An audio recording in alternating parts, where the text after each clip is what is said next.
और इसी बीच आपको सीधे ले चलेंगे एक्सपर्ट रूम में, जहां पर मेरी सहयोगी भारती मौजूद हैं। भारती, क्या एक्सपर्ट्स की इसमें राय है, क्योंकि जो आंकड़ा दिखाई पड़ रहा है 292 वर्सेस 233 का, क्या एक्सपर्ट कह रहे हैं? अभी इसमें कोई बदलाव हो सकता है क्या? ऊंचा उछाल जा सकता है क्या अभी? बिल्कुल लता, जिस तरीके से गर्मी का पारा बढ़ रहा है उसी तरीके से धीरे धीरे सियासत का पारा भी बढ़ता जा रहा है और बढ़ रही है धड़कने नेताओं की। तमाम पॉलिटिकल एक्सपर्ट हमारे साथ मौजूद है, उनसे सवाल जवाब करेंगे और जानेंगे कि क्या कुछ उलटफेर यहां पर देखने को मिल सकता है। सबसे पहले सर, आपके पास आते हुए 400 पार के आंकड़े का दावा बीजेपी की तरफ से बार बार किया जा रहा था, लेकिन अभी वो बहुत ज्यादा पीछे दिखाई दे रही है, क्या कहेंगे आप? चूँकि जिस तरीके का माहौल डे वन जब प्रथम चरण में शुरू हुआ था चुनाव, और जिस तरीके का माहौल भारतीय जनता पार्टी ने बनाकर राम मंदिर के साथ साथ बहुत सारे ऐसी चीज़ों जैसे नेशनल हाईवेज़ हैं, एयरपोर्ट्स हैं, आपने एक बेहतर, जिस तरीके से अटल जी की सरकार में एक बेहतर कल का हमने सपना दिखा के हम लोग चुनाव में कूदे थे। भारतीय जनता पार्टी जब चुनाव में आई है तो ऐसा महसूस हो रहा था कि पूरा देश राममय है, लेकिन ग्राउंड पे जिस तरीके के इनके जनप्रतिनिधियों ने, जो इलेक्टेड इनके मेंबर्स थे, उन लोगों ने जनता के भाव को बहुत ज़्यादा तवज्जो नहीं दिया था, जिसका रिजल्ट हमें ओवर द ग्राउंड देखने को मिल रहा है। दूसरी जो सबसे बड़ी कारण है कि जो इनके नेता थे, भारतीय जनता पार्टी के प्रवक्ताओं ने जिस तरीके से एक मैसेज दिया कि 400 पार हमें इसलिए चाहिए क्योंकि हमें संविधान में मूलभूत बहुत सारे चीज़ों को चेंज करना है, इसको लेके जिस तरीके से इंडिया गठबंधन और विपक्ष ने जनता के मध्य उसको भुनाया और जनता के अंदर एक फीड दे दी कि भीमराव अंबेडकर की जो संविधान है उसको ये बदलने का प्रावधान जिस तरीके से भारतीय जनता पार्टी कर रही है, इसको हमें बचाना है।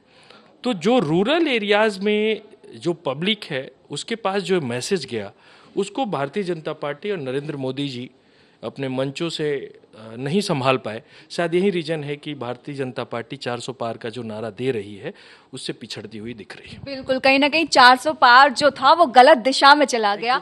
आगे आपके पास आते हुए पश्चिम बंगाल की अगर मैं बात करूं तो शुरुआती रुझान में बीजेपी वहां पर आगे जाती हुई दिखाई दे रही थी, लेकिन अब टीएमसी जो है वो वहां पर बढ़त बनाती हुई दिखाई दे रही है और अंदाजा ये लगाया जा रहा है कि इस बार भी टीएमसी जीत जाएगी। इस बारे में क्या कहेंगे, कितना बड़ा उलटफेर वहां पर देखने को मिल सकता है? देखिए, बढ़त तो मिलेगी, ऐसी बात नहीं है, लेकिन जो पार्टी सत्ता में है उसका बहुत बड़ा फर्क पड़ता है। तो बीजेपी को बढ़त मिल रही है, ऐसी बात नहीं है, और वहाँ पे काफ़ी हद तक बढ़त मिल रही है। और दूसरी बात इसकी रही कि जो अभी कर रहे हैं भाई हार रहे हैं हम, 400 पार की बात कर रहे थे, 400 पार, तो 400 पार का एक हमने रख दिया। सपोज कीजिए 400 पार, तो हार थोड़ी रही है, 400 पार नहीं जा रहे, एक बड़ा टारगेट है। तो अगर 300 पार कह दिया जाता तो यही अब लगता पास में कि हाँ भाई जीत रहे हैं, हमारी तो जीत हो रही है। 400 पार कह के लग रहा है कि शायद हम हार रहे हैं, हार थोड़ी रहे हैं। लेकिन दूसरी चीज़ ये है कि कहीं ना कहीं चूक तो है और इस पे हमें ध्यान देना पड़ेगा, सरकार को, बीजेपी को इस पे ध्यान देना पड़ेगा कि हमसे कहाँ चूक हुई है। दूसरी चीज़ है कि आप कहीं भी जो मुद्दे हैं, मुद्दों पे तो कोई भी पार्टी ने काम किया ही नहीं है, ना ही बात की है। मुद्दों पे नहीं है कोई भी पार्टी, सिर्फ तो आपको लगता है कि मुद्दे पर ये चुनाव नहीं लड़ा गया? नहीं, मुद्दों पे नहीं है, ये मुद्दों पे नहीं है, ये तो सिर्फ राजनीति की गई है। वो कोई कहीं जातिवाद की राजनीति, कहीं कुछ इस तरह का सब चलता रहा है। मुद्दों की राजनीति नहीं है, जनता का दर्द नहीं देखा जा रहा। एक तरफ आप देखिए भ्रष्टाचार की, अभी मेरे भाई भी कह रहे हैं, अगर हम भ्रष्टाचार कम करने की बात करें, एक तरफ जहाँ पूरा बैन है कोई चीज़, वहाँ वो खड़े होके लोग बनवा रहे हैं।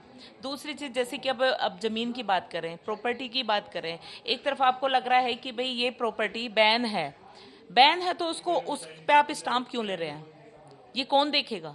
आप उसको वो खसरा नंबर बैन कर देना चाहिए। ये सारी चीज़ें कहीं ना कहीं आप इससे असहमत नजर आ रहे हैं और सीधी सी बात, कोई भी चुनाव हो मुद्दों पर ही लड़ा जाता है। अगर मुद्दे वहां पर प्रभावी साबित नहीं हो रहे तो ये तो अपने आप में एक बड़ा सवाल हो गया। एक बहुत बड़ी बात आपने जिस तरीके से बोला कि स्टैम्प ड्यूटी की बातें हैं, देखिए हमें पहले दो चीज़ों को समझना पड़ेगा। लोकतांत्रिक प्रक्रिया में स्टैम्प ड्यूटी जो है राज्य सरकार की जिम्मेदारी है। जो वहाँ की भूमि को लेके कोई विवाद है तो राज्य सरकार की भी जिम्मेदारी है। यहाँ राज्य का चुनाव नहीं हो रहा है, यहाँ देश के लोकतंत्र का चुनाव हो रहा है। मुद्दा भटकाने वाली चीजें तो, लेकिन यहाँ जो असल बात क्या है कि जो विपक्ष रहा कहीं ना कहीं बेरोजगारी को, महंगाई को, शिक्षा को, स्वास्थ्य को जनता तक ले जाने में सफल रहा कि बहुत ही ज़्यादा फोकस्ड पॉइंट ऑफ व्यू से वर्तमान की सरकार काम नहीं कर रही है। विपक्ष इसमें कहीं ना कहीं हावी रहा, लेकिन जो सत्ताधारी पार्टी थी उसके पास पोलराइजेशन, लोगों को ये दिखा कि ये पार्टी हिंदू मुसलमान करने जा रही है, ये पार्टी दिखा कि मंदिर के ऊपर राजनीति कर रही है, ये पार्टी को दिखा कि अच्छा कोई मुद्दे पे बात करने को कोई नेता तैयार ही नहीं है। ये खड़ा होता है तो राम मंदिर की चर्चा होने लगती है।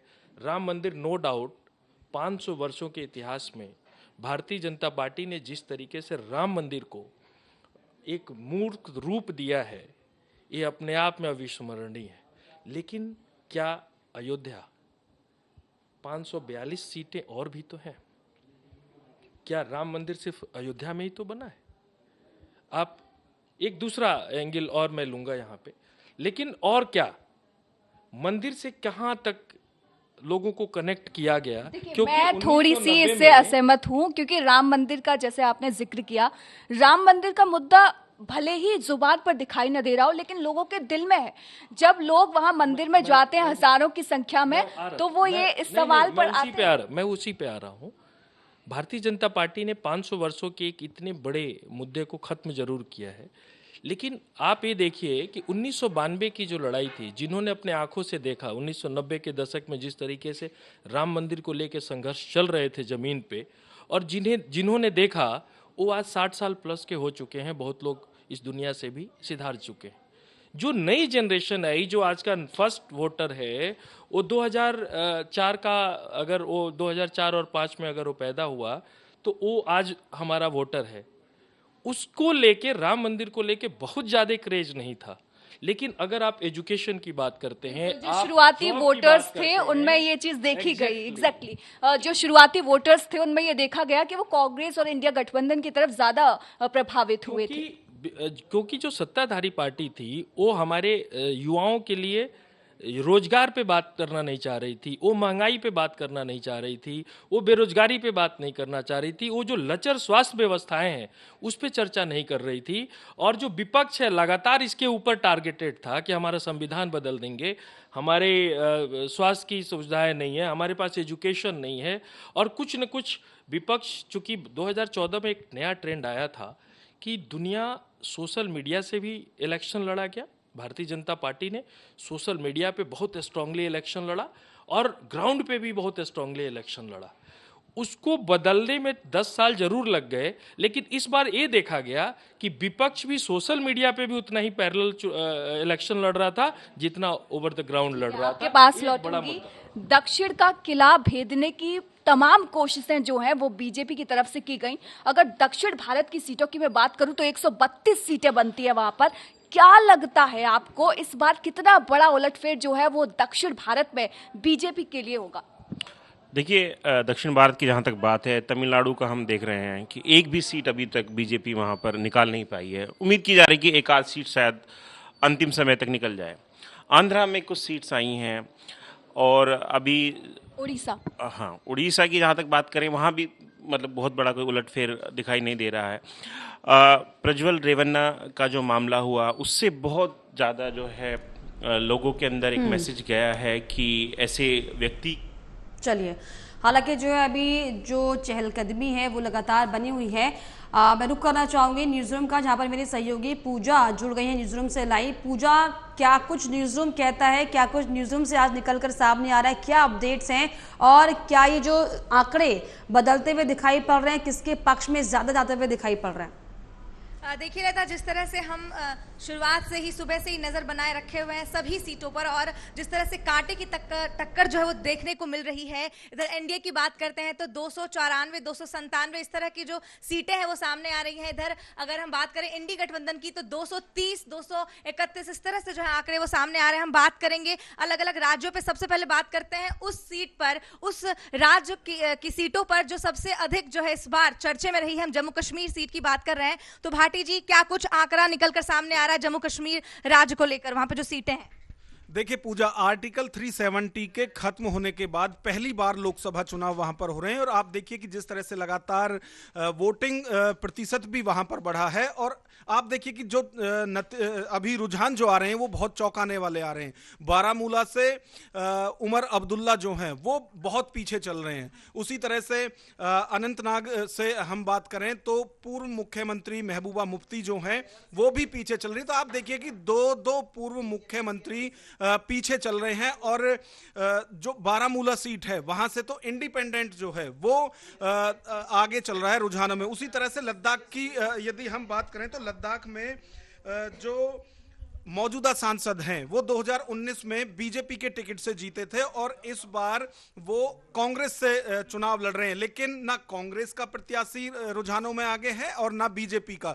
यहां भी आप देखिए कि इंडिपेंडेंट जो है वो बढ़त बनाए हुए है। तो J&K से जो रुझान आ रहे हैं वो बहुत चौंकाने वाले आ रहे हैं। और आप देखिए कि जम्मू कश्मीर की अपडेट लेते रहेंगे जम्मू कश्मीर और लद्दाख दोनों पर। महाराष्ट्र की बात कर लेते हैं। अंकित, महाराष्ट्र से क्या कुछ अपडेट आ रहा है, क्या आंकड़े दिखा रहे हैं, कौन जीत रहा है, कौन हार रहा है?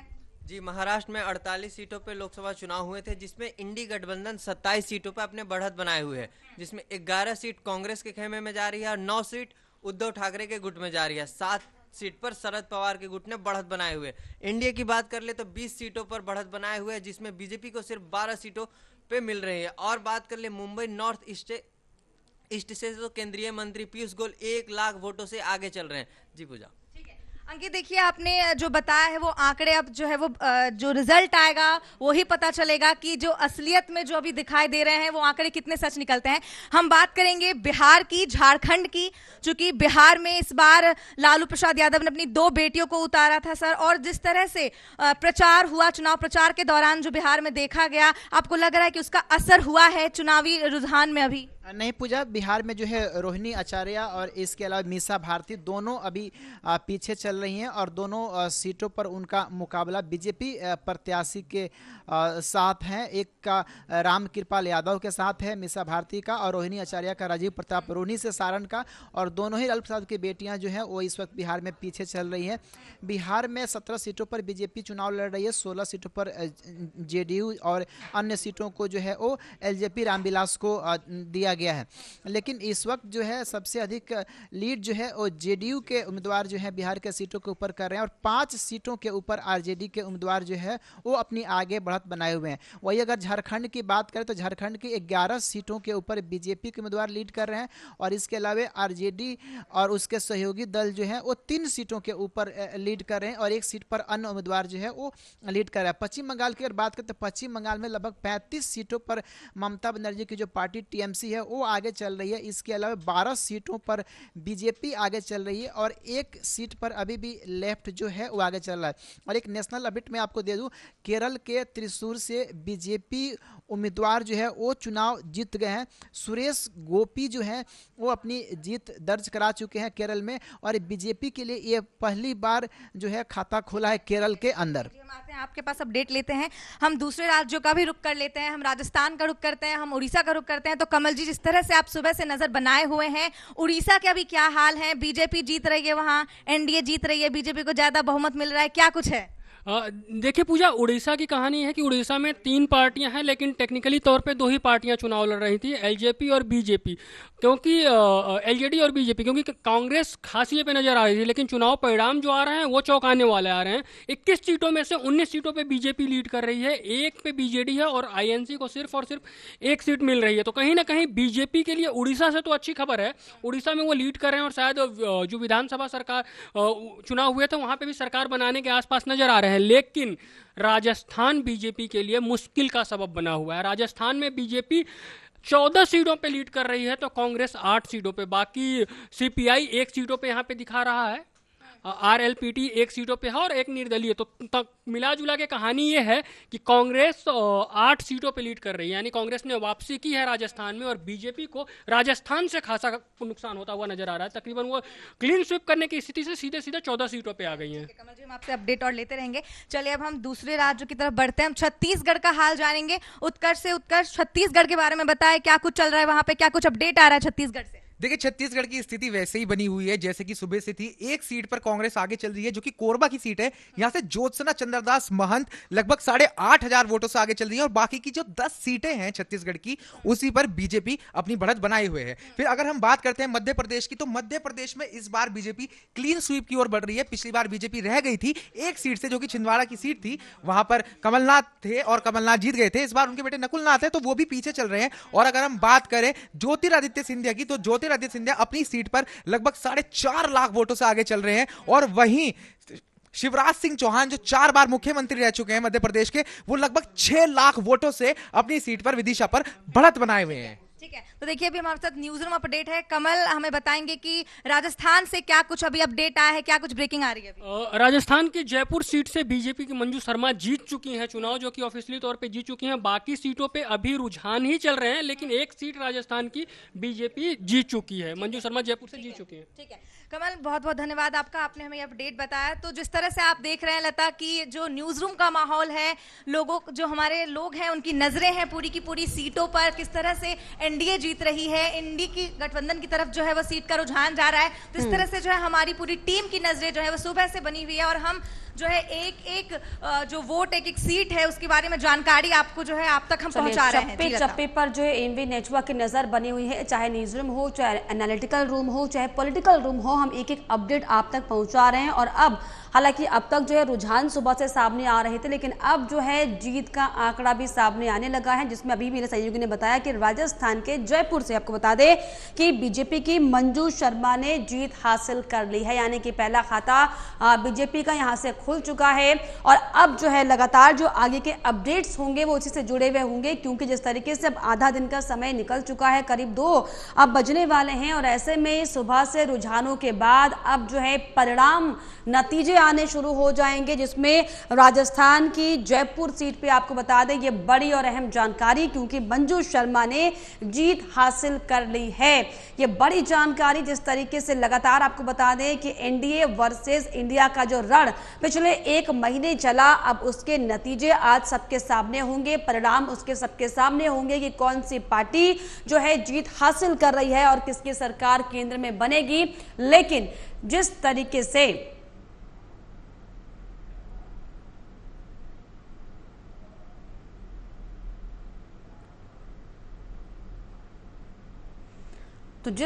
से सुबह से रुझान थे, हालांकि धड़कनें बढ़ती घटती जरूर दिखाई पड़ रही है। बड़ी जानकारी ब्रेकिंग रूम का हम जिक्र रुक करेंगे, मेरी सहयोगी नेहा वहां पर से जुड़ी हैं, बड़ी जानकारी देंगी।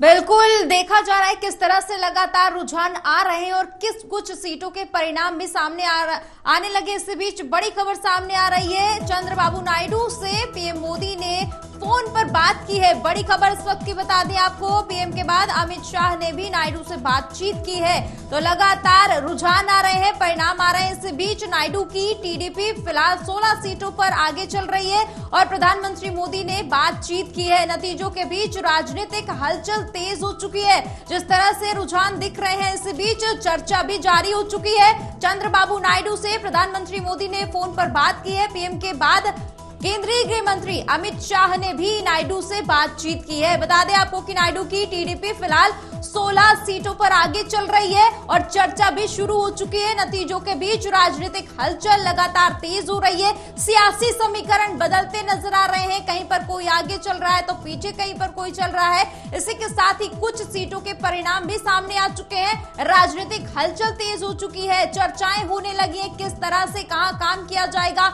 इसको लेकर सभी तरह की जो बयानबाजी है वो भी थोड़ी देर में आनी शुरू हो जाएगी। लेकिन इस वक्त की बड़ी खबर सामने आ रही है, राजनीतिक हलचल तेज हो चुकी है। चंद्रबाबू नायडू से प्रधानमंत्री मोदी ने फोन पर बातचीत की है। इसी के साथ ही जानकारी ये भी है कि पीएम मोदी के बाद केंद्रीय गृह मंत्री अमित शाह ने भी बातचीत की है। इसी के साथ ही नायडू की टीडीपी फिलहाल 16 सीटों पर आगे चल रही है और इसी के बीच हलचल तेज हो चुकी है। राजनीतिक जानकारों का मानना है कि समीकरण जिस तरह से बदल रहे हैं कुछ भी हो सकता है, लेकिन इसी के साथ ही राजनीतिक दलों की हलचल तेज हुई है। इसी के साथ ही उनके दिलों की धड़कनें भी बढ़ने लगी हैं। प्रधानमंत्री मोदी के बाद गृह मंत्री अमित शाह ने भी नायडू से बातचीत की है। नायडू की टीडीपी फिलहाल 16 लोकसभा सीटों पर आगे चल रही है। तो इस वक्त की बड़ी खबर है ये, जहां पर नतीजों के बीच चर्चाएं भी शुरू हो चुकी हैं, कहीं पर बैठकों का दौर भी शुरू हो चुका है। चंद्रबाबू नायडू से प्रधानमंत्री मोदी ने इस बीच फोन पर बातचीत की है। साथ ही केंद्रीय गृह मंत्री अमित शाह ने भी नायडू से बातचीत की है। पूरी सीटों की बात करें अगर यहां पर, तो नायडू की तरफ से बता दें आपको, टीडीपी फिलहाल 16 लोकसभा सीटों पर आगे चल रही है। इस बीच लगातार हम आपको अपडेट दे रहे हैं किस तरह से, कहां से कौन प्रत्याशी आगे चल रहा है। सभी सीटों पर लगातार एएमवी नेटवर्क नजर बनाए हुए है। इस बीच ये बड़ी खबर है, देखा जा रहा है किस तरह से साफ होने लगी है और प्रधानमंत्री नरेंद्र मोदी और अमित शाह ने चंद्रबाबू नायडू से बातचीत की है, टीडीपी से बातचीत की है, क्योंकि अब सरकार बनाने को लेकर यह बातचीत और साथ ही वहां की स्थितियों को समझने के लिए बातचीत, प्रधानमंत्री नरेंद्र मोदी ने बातचीत की, अमित शाह ने बातचीत की है चंद्रबाबू नायडू से कि आखिर क्या कुछ स्थिति नजर आ रही है। लेकिन ये देखिएगा आंकड़े जो अभी तक निकलकर सामने आ रहे हैं, एनडीए की 252 और इंडिया गठबंधन 233 सीटों पर, यानी कि एक टाइट फाइट नजर आ रही है, नेक टू नेक फाइट नजर आ रही है। और तमाम सीटें तो ऐसी है जहां 1000 या 2000 का अंतर है। जैसे गुजरात के पाटन या बनासकांठा की अगर बात की जाए तो पाटन में 8000 सीटों से कांग्रेस आगे चल रही है और बनासकांठा में भी कांग्रेस 1000 वोटों से आगे चल रही है। यानी कि एकदम नेक टू नेक फाइट है, कुछ भी हो सकता है। पल पल ऐसी सीटों पर जो नतीजे हैं, जो रुझान है वो बदलते हैं, वो तस्वीरें बदलती है, परिवर्तित होती हैं और वो लगातार हम देख भी रहे हैं। महाराष्ट्र की स्थिति आप देखिएगा, गुजरात की स्थिति देखिएगा, बिहार की देखिएगा और उत्तर प्रदेश की स्थिति देखिएगा। उत्तर प्रदेश में बीजेपी को एक बड़ा नुकसान होते हुए नजर आ रहा है, महाराष्ट्र में बड़ा नुकसान होते हुए नजर आ रहा है, पश्चिम बंगाल में बड़ा नुकसान होते हुए नजर आ रहा है और सबसे बड़ा नुकसान बिहार में भी है, क्योंकि बिहार में जेडीयू अभी तक छोटे भाई की भूमिका में थी। भले से मुख्यमंत्री नीतीश कुमार को बना दिया गया था, लेकिन बीजेपी के लिए छोटे भाई की भूमिका में थी, क्योंकि लोकसभा चुनाव 2019 में भी बड़ी पार्टी थी बीजेपी, यानी कि ज्यादा सांसद थे, 17 सांसद जीतकर आए थे और जब चुनाव हुआ विधानसभा का तब भी बीजेपी ने ज्यादा सीटें जीती थी और जेडीयू कम सीटों पर ही सिमट कर रह गई थी। अब ऐसे में भले से सबसे बड़ी पार्टी तो वैसे आरजेडी बनी थी, लेकिन बीजेपी और गठबंधन की वजह से सरकार उन्होंने उस टाइम पर बनाई थी। बीजेपी दूसरे नंबर की पार्टी थी, लेकिन एक बड़ा बहुमत उसने हासिल किया था। लेकिन इस बार लोकसभा चुनाव में महज 13 सीटों पर बढ़त बनाए हुए है बिहार में, जबकि जो स्थिति ओवरऑल 17 सीटों पर चुनाव लड़ा था बीजेपी ने और 13 सीटों पर बढ़त है, जबकि जेडीयू 16 सीटों पर चुनाव लड़ा और जीती। यानी कि जो रुझान है, रुझान में 15 सीटों पर आगे है जेडीयू, यानी कि नीतीश कुमार एक मजबूत स्थिति में नजर आ रहे हैं। लेकिन बीजेपी के लिए यह एक खतरे की घंटी है, क्योंकि नीतीश कुमार का कद बढ़ जाना बीजेपी के लिए खतरे की घंटी है। अभी तो वो जिस तरह से चाह रहे थे नीतीश कुमार को अपने हिसाब से घुमा सकते थे, लेकिन अब ऐसा करना बड़ा मुश्किल हो जाएगा। अब ये देखिएगा हर पल जो आंकड़े बदल रहे थे वो लगभग आंकड़े अब स्टेबल होते चले जा रहे हैं। अब जो तस्वीरें हैं उनमें परिवर्तन बहुत हद तक नहीं होगा, यानी कि बहुत मामूली सा आमूलचूक परिवर्तन आपको नजर आएगा। और जो स्थिति है अब ऐसे में जो ये आंकड़े हैं, आप ये देखिएगा कि एक तरफ जहां एनडीए गठबंधन इस बात का दावा कर रहा था कि देखिए हम तो 400 पार सीटें लेकर आएंगे, वहीं इंडिया गठबंधन का कहना था कि 233 सीटें उनकी अभी हैं जो रुझानों में नजर आ रही हैं, लेकिन उसका कहना था कि 300 के पार हम सीटें लेकर आएंगे। तो दोनों ही अपने अपने लक्ष्य से बेहद पीछे रह गए हैं।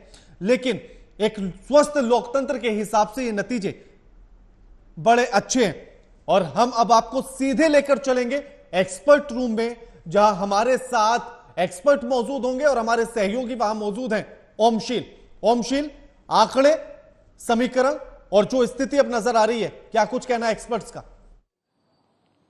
बिल्कुल के क्योंकि जिस तरीके से आंकड़े आ रहे हैं और रुझान जो सामने आ रहे हैं वो कहीं ना कहीं चिंता बढ़ाने वाला दृश्य एनडीए के लिए भी है। और तमाम एक्सपर्ट्स जुड़े हुए हैं हमारे साथ एक्सपर्ट रूम से। हमारे साथ विकास जी हैं और जया जी हैं और फिर गौतम जी हैं, जया दीक्षित जी हैं। हम जया जी से जानने की कोशिश करेंगे कि जया जी, जो तमाम तरीके की जो 400 पार का दावा किया जा रहा था भारतीय जनता पार्टी द्वारा और 80 सीटों का दावा उत्तर प्रदेश से किया जा रहा था, लेकिन 36 पे सपा लीड कर रही है और 36 पे भारतीय जनता पार्टी लीड कर रही है। तो क्या फैक्टर रहा जो कि ये दृश्य दिख रहा है?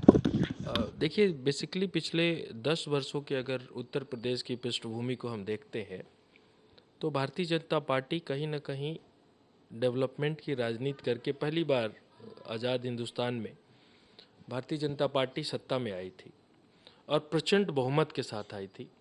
और 60 सीटों पे इन्होंने 2014 में लीड किया, 72 सीटों में उन्होंने 2019 में लीड किया। लेकिन जिस तरीके से भारतीय जनता पार्टी के चुने हुए उम्मीदवार ग्राउंड पे जनता की समस्याओं को सुनते हुए नजर नहीं आए और उसको दरकिनार करते हुए नजर आए, उसका आक्रोश आज की डेट में भारतीय जनता पार्टी का जो आक्रोश है उसके प्रत्याशियों के पीछे, उसके प्रतिनिधियों के पीछे जो लोकसभा सांसद थे, वो देखने को मिल रहा है।